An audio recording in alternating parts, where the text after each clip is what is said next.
J'inviterai maintenant Mme la députée de Hochelaga-Maisonneuve à prendre la parole. Merci, Monsieur le Président.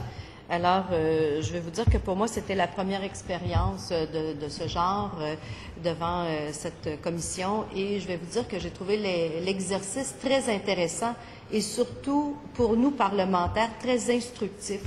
Le travail que fait le vérificateur général auprès de nos institutions, il porte un regard neutre, entre autres, et il va au fond des choses pour, à mon avis, relever le niveau de nos organismes. Alors, et cela, il faut reconnaître que c'est un travail important du vérificateur et, entre autres, en ce qui me concerne, l'audition de la Société d'habitation du Québec ainsi que de l'Office municipal de Montréal et de Lévis a permis de mettre en lumière plusieurs problématiques et je voudrais souligner, entre autres, quelques problématiques que le vérificateur a soulignées, mais aussi les réponses qui, selon ce que mon collègue nous a transmis tout à l'heure, qui ont été inadéquates de la Société d'habitation du Québec.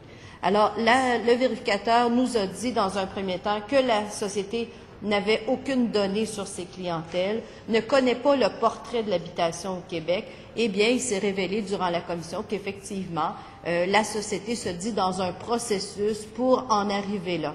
Eh bien, Monsieur le Président, moi, je ferais remarquer que le gouvernement qui est ici en place présentement avait, dans un de ses programmes politiques qui était brillé par les meilleurs, avait déposé le fait d'avoir une politique d'habitation. Alors, une politique d'habitation, ce que ça fait, ça nous oblige d'avoir un portrait.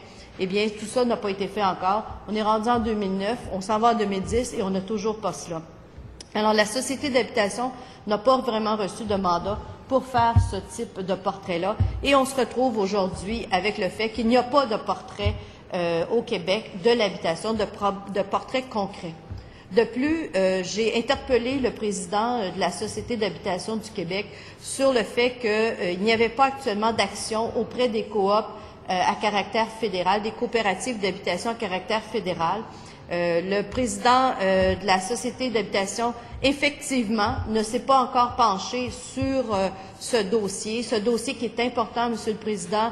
On a des milliers de coops au Québec qui vont voir leur hypothèque se terminer dans les prochains mois, dans les prochaines années. Ces coops-là sont accompagnés de suppléments d'aide à la personne, ce qu'on appelle ici au Québec des suppléments loyers. Au fédéral, ça s'appelle de l'aide à la personne. Cette aide à la personne-là va tomber, elle va disparaître avec la fin des conventions d'hypothèque fédérales. Ce qui veut dire que les personnes qui bénéficient actuellement de ce supplément-là, qui leur permet d'avoir un loyer au taux de 25 % dans les coops, va faire en sorte qu'ils vont connaître des augmentations de loyer importantes. Et ça, la SHQ, la Société d'habitation du Québec, ne s'en occupe pas du tout et c'est un des mandats que la Commission lui a demandé de regarder et je souligne d'ailleurs que le rapport que j'ai lu de la Commission reflète bien ces intentions-là. Alors, Monsieur le Président, aussi la Commission a mentionné que la Société avait engagé un programme de rénovation basé sur un portrait de 10 % des HLM au Québec.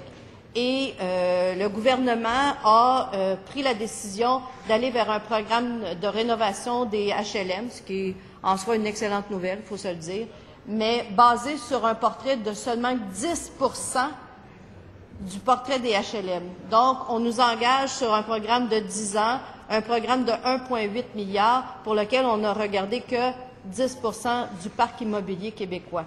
Alors, on voit bien que la Société d'habitation manque vraiment de données, n'a pas les données nécessaires pour porter un regard juste.